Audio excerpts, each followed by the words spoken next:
So hello everyone, hope you are safe and doing well. So वैसे भी हमारी 2 या 3 दिन की छुट्टी हो गई है, तो हमारे काफ़ी टॉपिक मिस हो गए हैं, तो उन्हें हम आगे आने वाली वीडियो में कवर कर लेंगे। और लेट्स गेट गोइंग, आज की न्यूज़ स्टार्ट करते हैं। तो आज की पहली न्यूज़ निकल के आती है, ओवर 13 लाख इवैक्यूएटेड। तो आपको पता ही होगा, यास ये एक तूफ़ान है, वो आ रहा है। तो ये किस कहाँ पे आ रहा है, इसकी एक बार हम कोस्ट देख लेते हैं। उड़ीसा एंड कोलकाता, इस कोस्ट में आ रहा है ये। ठीक है, यहाँ से विंड्स आ रही हैं और जो भी है साइक्लोन की फॉर्मेशन हो रही है। बे ऑफ बंगाल में हुई थी बेसिकली, वो नीचे की तरफ। ठीक है, तो ये यास तूफ़ान है। अब इसमें है क्या, कहाँ कहाँ तक इसका इफेक्ट रहेगा। इसका बेसिकली उड़ीसा कोस्ट और वेस्ट बंगाल कोस्ट और थोड़ा बहुत नीचे के कोस्ट तक इसका इफेक्ट रहेगा। तो इसमें हमारे जानने के लिए क्या है कि यास तूफ़ान नाम किसने दिया। तो नाम अब तक इन्होंने पता, मतलब मुझे पता नहीं चल पाया। जैसे मुझे पता चलेगा मैं आपको बता दूंगा, अब तक मुझे खुद पता नहीं चला। So don't mind. और आगे इसमें देखते हैं, नेवी और आर्मी आपको पता ही हर जगह ये डिप्लॉय होती हैं, तो इन्हें डिप्लॉय कर दिया गया है रिलीफ वर्क के लिए। एनडीआरएफ तो होती है वो। तो टोटल 13 लाख लोग इवैक्यूएटेड हो गए। अब इसमें एग्जाम पॉइंट ऑफ व्यू से इंपॉर्टेंट क्या है कि ये कहाँ पे फॉर्म हुआ है, बे ऑफ बंगाल में, अंडमान निकोबार के आसपास। ठीक है, और 26, जैसे कि इन्होंने न्यूज़ में ही बताया था, 26 में ये वेस्ट बंगाल और उड़ीसा के कोस्ट से टकराएगा। तो आज वही डेट है। ओके, तो इसमें इतना ही था। अब आगे चलते हैं। Sushil taken to stadium to recreate crime scene. तो ये पुलिस के होते हैं, आपको पता ही है, दोबारा क्राइम सीन बनाओ, क्या क्या हुआ था वो पूरी जांच पड़ताल होगी। वो एक इनका अलग क्राइम के बेसिस पे जो भी ये कर रहे हैं वो अलग है। लेकिन एक बार सुशील इस बार न्यूज़ में बहुत रहा है, तो एक बार देख लेते हैं सुशील की अचीवमेंट क्या क्या है, क्या क्या इसने अचीव किया है और कौन कौन से ओलंपिक होते हैं। एक बार ओलंपिक का मतलब पूरा देख लेते हैं। तो सुशील बेसिकली इसने 3 गोल्ड जीते हैं। 3 कैसे, 2012 ओलंपिक, 2016 ओलंपिक और 2014 कॉमनवेल्थ। ठीक है, तीनों में गोल्ड जीते हैं इसने। ठीक है, अब इसमें है क्या, 2012 में ओलंपिक कहाँ हुए थे, ओलंपिक हुए थे लंदन में।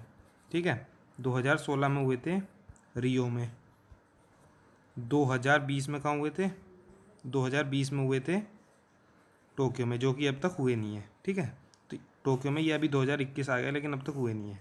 अब आगे के आपको पता ही होगा, 2 ओलंपिक की ये डेट पहले से फिक्स रखते हैं, और डेट और मतलब कहाँ पे होना है वो प्लेस भी ये पहले से फिक्स रखते हैं। 2024 के इन्होंने कहाँ पे डिक्लेयर करें हैं, पेरिस, जो कि फ्रांस की कैपिटल है। और 2028 में कहाँ पे हुए हैं, लॉस एंजलिस।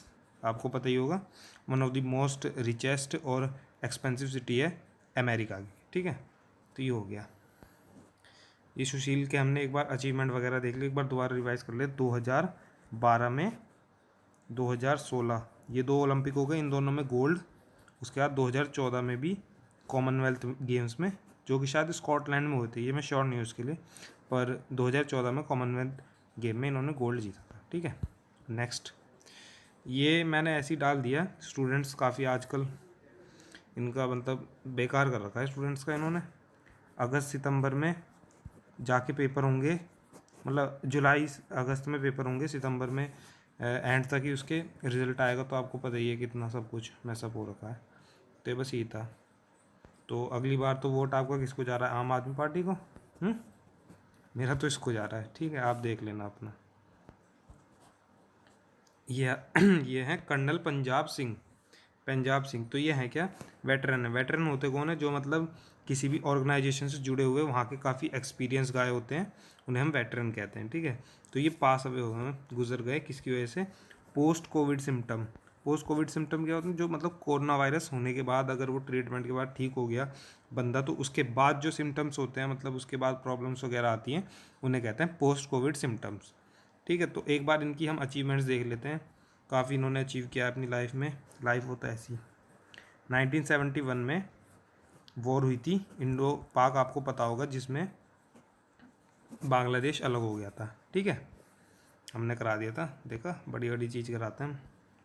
तो बांग्लादेश अलग हो गया था, तो इनमें इनका काफ़ी इंपॉर्टेंट रोल था। एक कैक्टस लिली इन्होंने वहाँ पे ऑपरेशन रन किया था जब ये मेजर थे, उस टाइम पे मेजर थे, तो इन्होंने वो कमांड किया था, और उसमें इन्हें बाद में वीर चक्र मिला था, वीर चक्र से सम्मानित हुआ था। ठीक है, तो वीर चक्र बेसिकली है क्या, ये third war time gallantry award है। Third war time gallantry award, gallantry मतलब शौर्य है।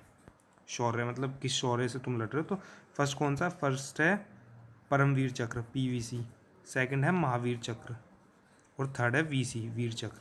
ये 3 मतलब टॉप जो गैलेंट्री अवार्ड है वॉर टाइम के वो हैं, ठीक है। तो इन्हें VC से नवाजा गया था, तो हमें पता होना चाहिए। 1971 की वॉर थी। ओके, एक बार वॉर का जिक्र आया तो एक बार वॉर देख लेते हैं इंडिया की अब तक कितनी वॉर हो गई। तो एक बार इंडिपेंडेंट जैसे ही हम हुए थे उसके बाद 1948 में इंडिया से पाक की वॉर हुई थी। कौन जीता था, इंडिया, ठीक है। इंडिया पाक की जहाँ भी वॉर है वहाँ तो इंडिया बेटिक मारना, ठीक है, क्योंकि इंडिया कभी हारता नहीं पाक से। और 19 उसके बाद कौन सी ईयर में हुई थी, 1961 कौन सी वॉर हुई थी, इंडो चाइना, ठीक है, इंडो चाइना हो गई। उसके बाद कौन सी हुई थी 1965 में, किससे हुई थी हमारी, पाकिस्तान, इंडो पाकिस्तान, ठीक है। उसके बाद कौन सी उसमें हुई थी, उसके बाद हुई थी 1971 जिसमें हमने पाकिस्तान को अलग कर दिया था, ठीक है। और उसके बाद हुई थी हमारी एक मिनट, उसके बाद हुई थी हमारी 1999 कारगिल वॉर, ठीक है, इसमें भी इंडिया जीता था। तो ये हमारी वॉर्स वगैरह हो गई, हमने इनके अचीवमेंट देख लिए। और एक जो बच्चों को दिक्कत रहती है कि अवार्ड्स वगैरह समझने में ये सारी चीज़ें, तो उसकी मैं एक अलग से वीडियो बना दूंगा, उसे देख लो। यह है people in some villages resisting vaccination. तो आपको पता ही है मतलब रूरल एरिया तो वहाँ पे कोई भी मतलब र्यूमर्स फैला दो तो बड़ी जल्दी स्प्रेड होते हैं वे। तो वहाँ पे ऐसी र्यूमर्स चल रहे हैं कि पोस्ट कोविड मतलब पोस्ट वैक्सीनेशन के जो सिम्टम्स है जैसे फीवर या वॉमिटिंग आ जाती है कभी कभी, तो उसकी वजह से मतलब आपकी जान भी जा सकती है। तो इस वजह से लोग यहाँ पे वैक्सीनेशन नहीं करा रहे। अब इन्हें ये समझना चाहिए कि जैसे फीवर आया तो फीवर तो बेसिकली एक आपको इंडिकेशन दे रहा है कि ठीक है आपकी जो वैक्सीन लगी है, एंटीबॉडीज़ जो आपके मतलब बॉडी में इजेक्ट की गई हैं तो उसे अच्छा असर दे रही है, तो वही समझना चाहिए। बट ठीक है, रूरल एरिया है। अब आगे आते हैं, HC stage Lakshadweep official order. तो मतलब हाई कोर्ट जो है लक्षद्वीप में इंटरफेयर कर रहा है, वहाँ पे कुछ इनका इंटरफेरेंस चल रहा है। तो हमारा बेसिकली इससे कोई मतलब नहीं है। हमारा जो भी मतलब है वो है कि हाई कोर्ट का अब तक क्या रोल रहा है और कैसे कैसे ये सब चल रहा है। तो एक बार हाई कोर्ट देख लेते हैं क्या है। टोटल इंडिया के हाई कोर्ट कितने, 25 हाई कोर्ट है इंडिया में, 25 हाई कोर्ट है, ठीक है। अब 25 कैसे, स्टेट हैं 29, यूनियन टेरेटरी हैं 8, तो टोटल हाई कोर्ट हो गए 25, ऐसे थोड़ी होगा। तो बेसिकली 4 स्टेट है जिनकी हाई कोर्ट ही नहीं है, ठीक है। कौन कौन सी स्टेट है, वो गोवा, अरुणाचल प्रदेश, मिज़ोरम, नागालैंड। तो ये 4 स्टेट है जिनके हाई कोर्ट है ही नहीं। अब तो ये किस किस का यूज़ कर, तो गोवा जो है, गोवा बॉम्बे हाई कोर्ट के अंडर आता है, बॉम्बे हाई कोर्ट, ठीक है। और अरुणाचल प्रदेश, नागालैंड और मिज़ोरम ये किसके अंडर आते हैं, ये आते हैं गुवाहाटी हाई कोर्ट के अंदर, गुवाहाटी हाई कोर्ट जो कि आसाम का है, ठीक है। अब यूनियन टेरेटरी कितनी है, टोटल 8 है। अब उनकी यूनियन टेरेटरी में 8 में से बस एक यूनियन टेरेटरी है जिसका हाई कोर्ट अपना खुद का है, जो है दिल्ली। बाकी एक चंडीगढ़ यूनियन टेरेटरी है, वो हाई कोर्ट है किसका, पंजाब और हरियाणा का, ठीक है। तो ये हो गया। अब जो बची टेरेटरी उनके हाई कोर्ट कहाँ है, जैसे JNK है और लद्दाख है, तो इसका high court Jammu and Kashmir में ही है, दोनों का एक ही हाई कोर्ट है, ठीक है। एक है दमन एंड दीव और दादर एंड नागर हवेली, तो नागर हवेली, तो इनका हाई कोर्ट आता है बॉम्बे प्रेसिडेंसी में, ठीक है, मतलब बॉम्बे हाई कोर्ट आता है इनका। और कौन सा बच गया, लक्षद्वीप, जो कि अभी हम पढ़ रहे थे। लक्षद्वीप हाई कोर्ट कौन सा है, लक्षद्वीप का हाई कोर्ट आता है, लक्षद्वीप का हाई कोर्ट है कोची, कोची में, जो कि केरला का हाई कोर्ट है, ठीक है। और अब आते हैं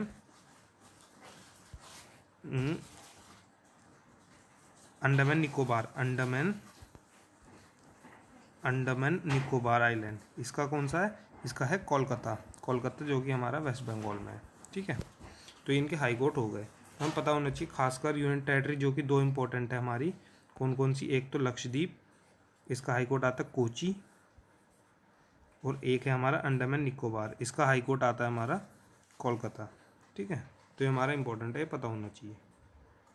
और हाई कोर्ट से रिलेटेड जो भी बाकी इशू होगा आगे वो मैं आपको बता दूँगा। बस 25 हाई कोर्ट हैं, ये याद रखना, पेपर में पूछ लेते हैं कभी कभी। अब चलते हैं आगे। Jaiswal is new CBI director. तो जायसवाल जो हमारे न्यू सीबीआई डायरेक्टर अपॉइंट हुए हैं कितने साल के लिए, 2 ईयर्स के टेन्योर के लिए, 2 ईयर इनका टेन्योर रहेगा। अब इसे इन्हें अपॉइंट किसने किया, PM plus CJI chief justice of India plus जो अपोजिशन पार्टी का लीडर है किसमें, लोकसभा में। तो ये तीन मिलके अपॉइंट करते हैं, ठीक है। इन्होंने मिलके अपॉइंट किया जायसवाल को। अब जायसवाल जी बेसिकली हैं क्या, जायसवाल जी सीआईएसएफ के रुकिए एक मिनट, जायसवाल जी सीआईएसएफ जो कि सीएपीएफ के अंडर आते हैं। सीएपीएफ के अंडर 6 या 7 फोर्सेस आती हैं जो कि आपको पता ही होगा, ITBP Indo Tibet police force मतलब, और उसके बाद आता है सीआईएसएफ, सीआरपीएफ, बीएसएफ, ये सारे इनके अंडर आते हैं, ठीक है। तो ये हो गया। अब इसमें है क्या, इन्होंने मतलब जायसवाल जी मैंने बताया जैसे कि डायरेक्टर रहे हैं सीआईएसएफ के, और पूर्व के मतलब वो रहे हैं, वेटरन रहे हैं वेटरन रहे हैं हमारे सीबीआई के भी, ठीक है। और इनके अचीवमेंट्स एक बार और देख लेते हैं। आईपीएस हैं ये 1885 बैच के, ये एक रेफरेंस के लिए बता रहा हूँ मैं, इतना इंपॉर्टेंट है नहीं। और जो है ये एक डायरेक्टर रहे हैं, डायरेक्टर जनरल रहे हैं इसके सेंट्रल इंडस्ट्रियल, वो तो मतलब वो हो गया सीआईएसएफ तो हो ही गया, और डायरेक्टर रहे हैं उसके महाराष्ट्र डायरेक्टर मतलब पुलिस के डायरेक्टर भी रहे हैं, ठीक है। तो ये हो गया। अब आगे चलते हैं। मर्सिडीज़ बेंज, ये मैंने ऐसे ही डाल दिया आपको ललचाने के लिए। तो एक इसकी जीएलए वगैरह की सीरीज़ जो है चलती हैं, और मर्सिडीज़ की तो इसमें कूपे वगैरह जो हैं ये पहले से आपको पता होगा, वह एसयूवी वेरिएंट में आ रही है। तो और भी 57.3 लाख की एसयूवीज़ वगैरह ये आ रही है, ठीक है। तो आईएएस वाईएएस बनो, पढ़ो लिखो करिए। तो अब आगे आते हैं, GDP likely grew by 1.3% in Q4। तो आपको जैसे पता होगा 12 महीने हैं साल में, उसमें 4 क्वार्टर महीने बांट दिया जाता है, जैसे जनवरी टू मार्च, जनवरी फरवरी मार्च आ गया इनमें, ऐसी अप्रैल टू जून, तो ऐसे इन्हें 4 क्वार्टर में बांट दिया जाता है। तो लास्ट का क्वार्टर कौन सा हुआ, अक्टूबर नवंबर दिसंबर, मतलब 3 आ गई, अक्टूबर से दिसंबर, ठीक है। तो इस 4th क्वार्टर में इनका जो अनुमान है इकोनॉमिस्ट वगैरह का कि 1.3% से बढ़ेगी जीडीपी, ठीक है। तो देखते हैं क्या होता है, एसबीआई रिसर्च है वैसे तो। अब इसमें ना आपको पता होना चाहिए एक टारगेट जो हमारे मोदी जी ने रखा था 2024 तक हमारी जीडीपी 5% हो जाएगी, वो सॉरी 5 ट्रिलियन हो जाएगी, ठीक है। तो देखते हैं अब कितनी होती है, मुश्किल लग रहा है वैसे क्योंकि अभी 2021 मिड चल रहा है, और कितनी हमारी जीडीपी 3 ट्रिलियन भी कंप्लीट नहीं है, ठीक है, मतलब हाफ ही है, 2 पॉइंट समथिंग है कुछ, 3 ट्रिलियन के अप्रॉक्स है पर 3 ट्रिलियन पूरी 3 भी नहीं है, ठीक है। और ये पता होना चाहिए हमारी 5th लार्जेस्ट हमारी जो है जीडीपी है मतलब वर्ल्ड में पूरे में, पर कैपिटा इनकम में हम बहुत पीछे हैं। पर कैपिटा इनकम होती क्या है एक बार समझ लेते हैं कि मान लीजिए जीडीपी आपकी आ गई पूरे देश की, मान लीजिए ऐसी ही फॉर रेफरेंस मान लो 100 रुपये पूरे देश की जीडीपी है, और पूरे देश में कितने लोग रहते हैं, 10 लोग रहते हैं मान लो, तो कितनी पर कैपिटा इनकम हो गई 10, मतलब हर आदमी 10 रुपये की एवरेज से कमा रहा है, ठीक है। अब मान लीजिए ऐसी एक कोई दूसरा देश है, उसकी जीडीपी तो टोटल 50 है, लेकिन उसके यहाँ आदमी सिर्फ 5 ही हैं, 5 छोड़ो 3 मान लो चलो, तो कितनी हो गई 14 पॉइंट समथिंग हो गई, कुछ हो गई 14 पॉइंट समथिंग, तो 14 ज़्यादा है या फिर 10 ज़्यादा है, तो पर कैपिटा इनकम में ये देश आगे निकल जाएगा, लेकिन जीडीपी जैसे इसकी 100 थी तो ये देश आगे रहेगा, ठीक है। तो आज की न्यूज़ में बस इतना ही था। जय हिंद, जय भारत।